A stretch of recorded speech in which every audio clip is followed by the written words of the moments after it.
Welcome, this is Nathan, welcome back to another video. In today's video, we're going to continue to take a look at a scenario where civilization restarts.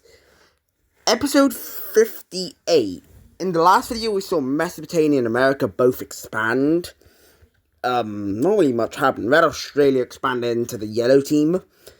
And some other stuff happened, but in today's video, it's going to be, I guess you could say, eventful, if you really want to, but it is, debatable if it's going to be eventful. Anyway, we're going to begin with Russia, because, in the last video, they united with the Baltic country, but, they're going through a bit of a crisis. Now, what do I mean by that? Well, their country's kind of all over the place. The guy who's involved was the democracy guy, if you don't know, well, Russia's a democracy to begin with. I'll make that certain. Russia's a democracy.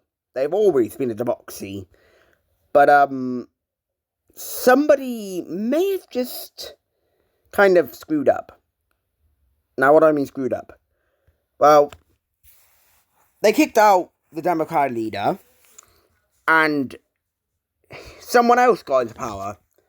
Now, the elections for Russia were meant to not happen for another 6 months, but they kicked him out for no reason. He was a pretty good president, and this new guy is elected, not democratically. They basically force him in. And this immediately kind of catches the eye of some democratic countries, because why was there no vote? Why did the people of the country not get to vote? And almost immediately, countries can already tell what's going to happen, but Russia is going to fall into a dictatorship. Yes, Russia is, I swear, will not give Russia a break in this series. Russia falls into a dictatorship, and not worse than that, at least it's not fascist. This guy completely abolishes everything that democratic countries do, basically meaning that the first democratic country, I think, in this series has just gone into a dictatorship. Now, dictators and fascists are a whole lot different. Dictators mostly rule around their country and sit and keep themselves in power. So, what is this dictator going to do? Well, only a couple months after his election, the military of Russia... oh my god, I can't speak. A lot of money is beginning to be put on the military of Russia. And this guy's plan is to make a Russian empire. Now, Russia consisted of the land you see here, Estonia, and this country. But he wants more than that. He wants a Russian empire. Now, yeah, there is Mesopotamia down to the south, which that's going to complicate things. But, Europe, there's not really anybody in Europe who's got influence right now. Not really. Finland, don't mess with that. If you touch Finland, if you mess with Finland, you're going to be messing with the ON. Damn it. Civilization.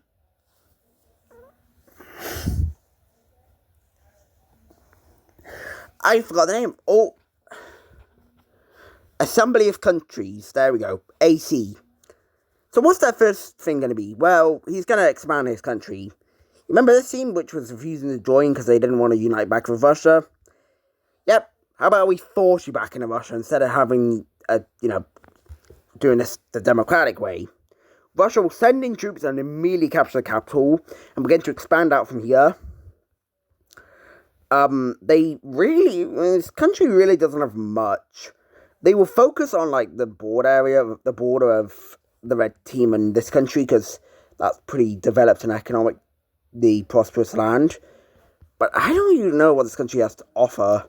Resources, yeah, but this is really just making the country bigger. And Russia will continue to expand this country until eventually, they've kind of taken all the economic land, so it's just going to surrender. And,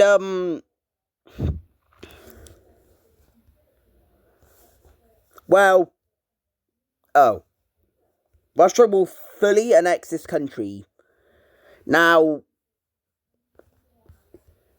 this is an interesting development, because, yes, they look huge now, but you gotta remember, like, I don't, like, it's not like they annexed a bunch of really important land. Yes, they did. They took some really important land. But, yeah, there are definitely some countries who are getting flashbacks. These two, to be exact, because they kind of got bossed around by Russia. Most importantly, though, Mesopotamia and the Red Team are kind of like, okay. The Skull Team is now terrified because two of the three of their neighbors have just expanded. So yeah, they who knows how long this Skull Team's gonna last. Anyway, this dictator's gonna kind of stop now, and he's not gonna go on a rampage expansion. That is easy gonna get a coalition formed against you. But we are gonna come over to Brazil, who is yet again gonna be expanding. Now Brazil, they don't have a lot of, like, they have population, but like, it's mostly around here. It's mostly around here. And, like, that's kind of a bad thing for them, because, like, this area, yeah, resource galore, but, you know, there's not much population. So, they look around the neighboring countries. They are probably the strongest country in South America. Said probably because this country, no, they're quite new. No, they're not quite new.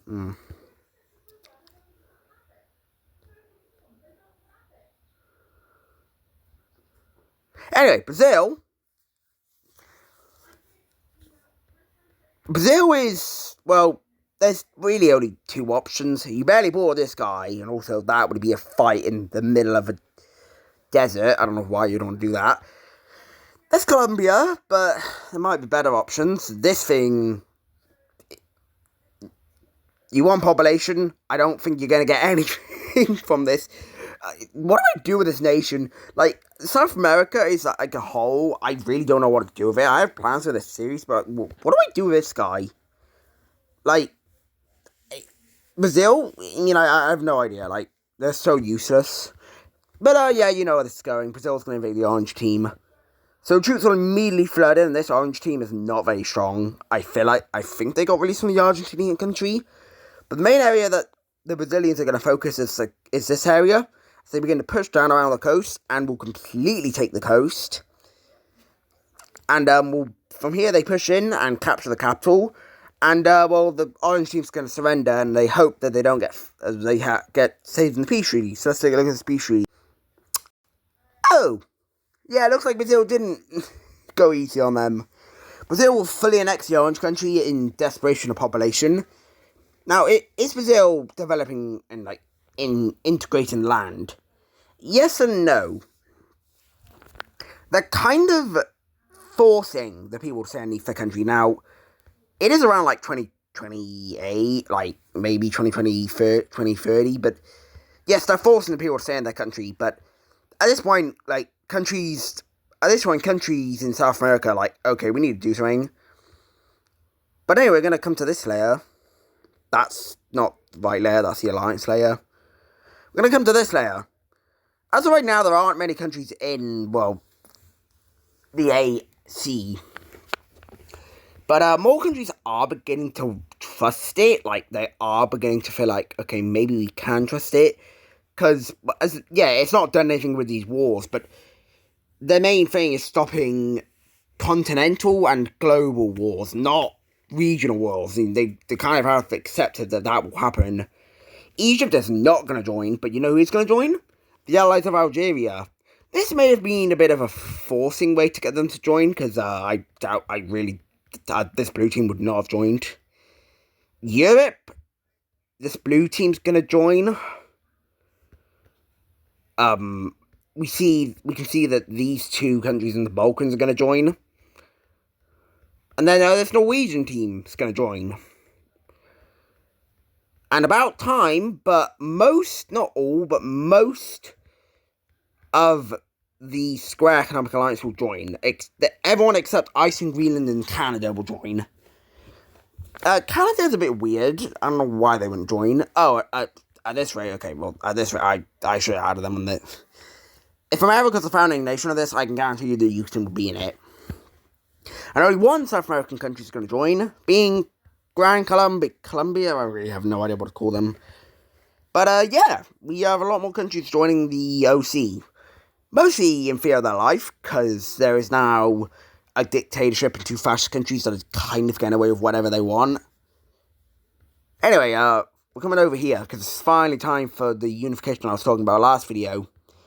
China and the South Chinese Union will both be uniting together. It took a couple of years, but they have now united together into one. And their capital is going to be... It's not going to be Beijing, okay? I'm not doing that. It's too realistic to real life. The capital is going to be down here. It's the biggest and most economic important city. And at this point, Taiwan, who doesn't have a capital, is considering joining this thing. Now, that's hard. Because their Korea... It's hard to, kind of explain this. Taiwan is a different ethnic group. They are part of the Korean ethnic group, which is a mix of, I really don't know how I'd make an ethnic layer map, or, religion map. Their religion is linked to Korea, which Korea's thing kind of spreads like this. Well, actually, like this, because all these countries are involved in it. I think Korea colonized. Oh, I don't know. Did Korea colonize? I actually don't remember. Korea doesn't exist anymore. This is kind of... I don't think it'd be called Korea. I mean, yeah, it owns Korean land, but it's not Korea.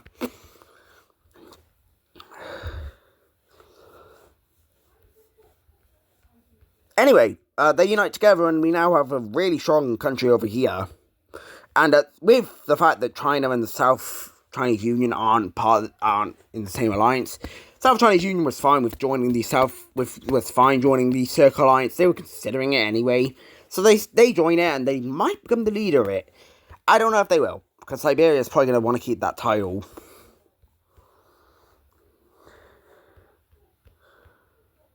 Anyway, coming over to Japan, I feel like we've not talked about this in a while.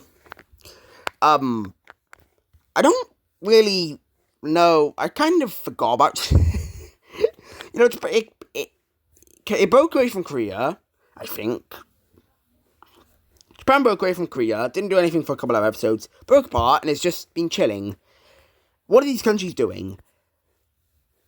They're all chilling. They really don't...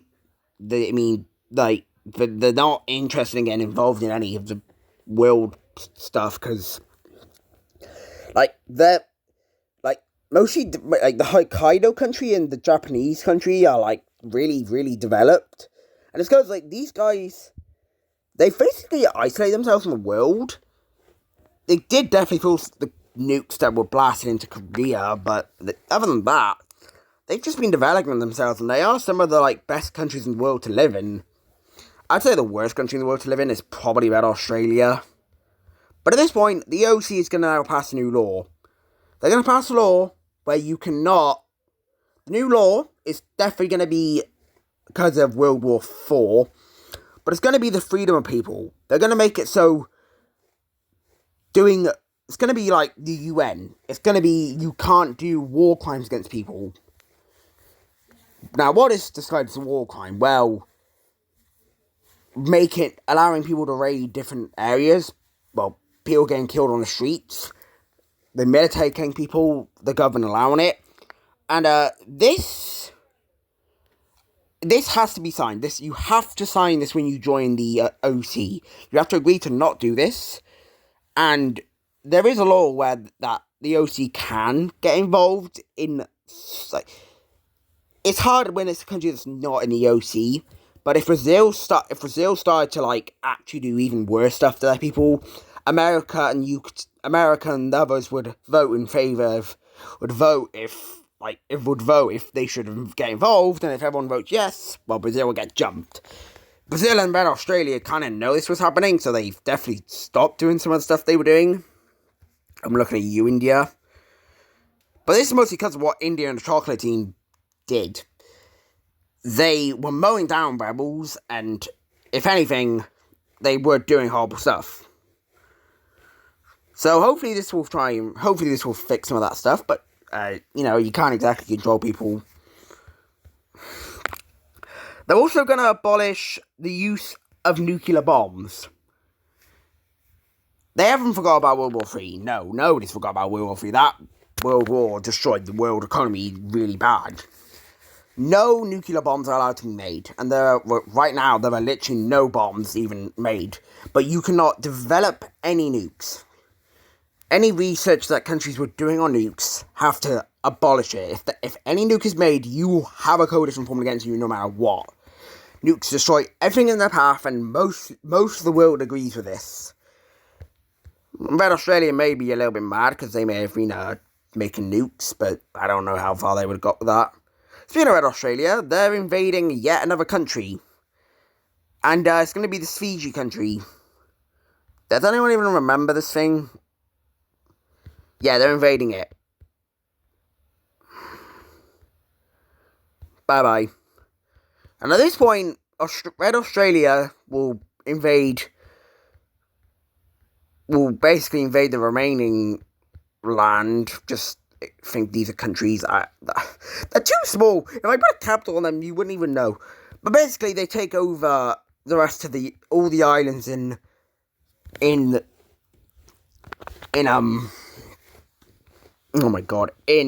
Oceania. Basically making themselves Oceania.